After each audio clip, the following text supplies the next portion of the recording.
got kids, have you ever tried to take their phone away or ban them from social media? Like starting World War III. It's a new world and your phone is attached to your hip 24/7. But get this, some millennial parents are totally bringing back the 90s. Instead of handing their kids iPhones, they're installing landline phones. Really? And encouraging unsupervised outdoor play like we had when we were little. Turns out they're listening to experts who warn about the anxiety and mental toll of smartphones on kids. And they're determined to reclaim that free range, be back by dinner kind of childhood for their own. Some folks are even using a gadget called the tin can flashback to get a retro-styled phone that's screen-free but still connects them for emergencies and calling friends. All right, it's Friday, so it must be the Bakers, Jamie and Doug. We welcome you in, Jamie. All right, what do you think of this? Is a movement mainly driven by nostalgia for our childhoods when things felt simpler?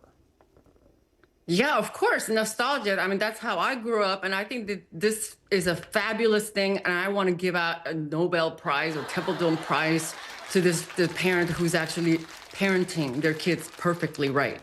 Okay, that might be a bit severe to give them a Nobel Prize. Doug, I mean, you giving somebody a Nobel Prize over this? No, I'm not. But kudos. This is a movement that's happening in our country now, and I like it. I like it a lot. Yes, it is nostalgic in a way, but children need to learn social skills. They're not doing it on the internet, for crying out loud. Schools now are regulating cell phone usage in the schoolroom itself.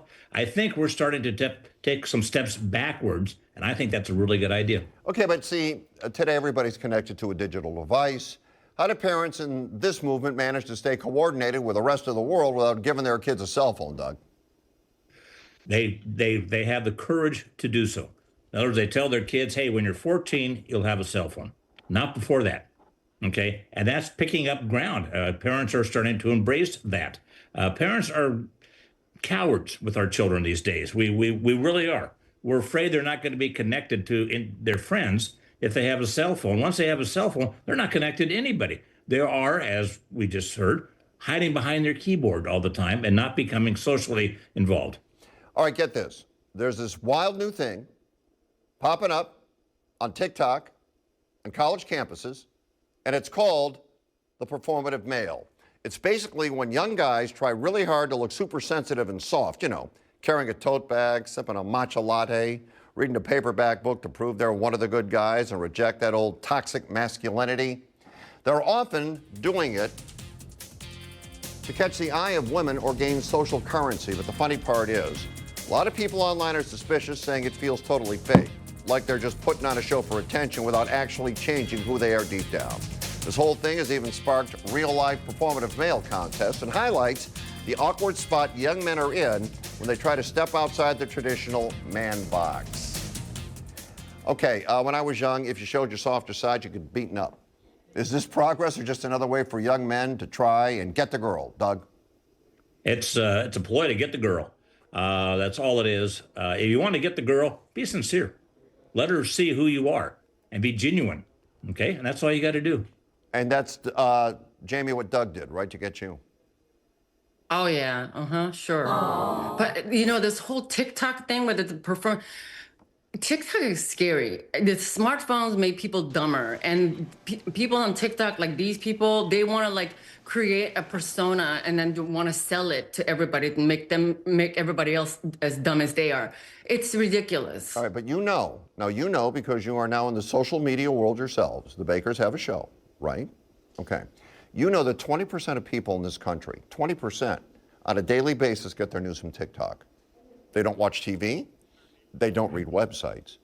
They get their news and believe it to be true from TikTok. Jamie, what do you say about that? Those 20% people need to get their together and don't go to TikTok for news. Are you that dumb?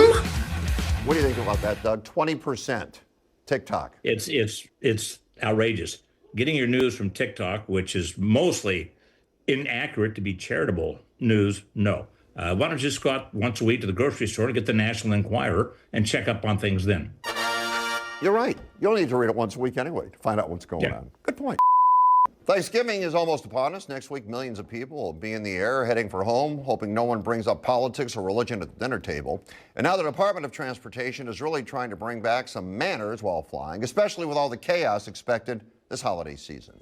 They just launched a whole civility campaign asking folks to be decent, like dressing nicely, helping out the elderly, and flying on planes like that.